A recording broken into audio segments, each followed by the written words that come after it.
қазіргі адамдарға намаз оқы десе, бала шағамды кім бағады дейді. Ақыретіңіз ше?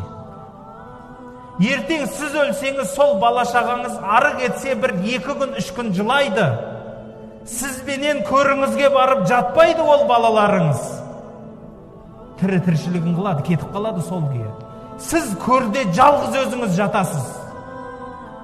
Құран-ы Кәримде айтады.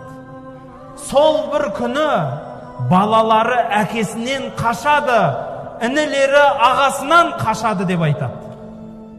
Сол перзентім деп ыстық суыққа батып өскен балаңыз қиямет күні сізден теріс қарап тұрады.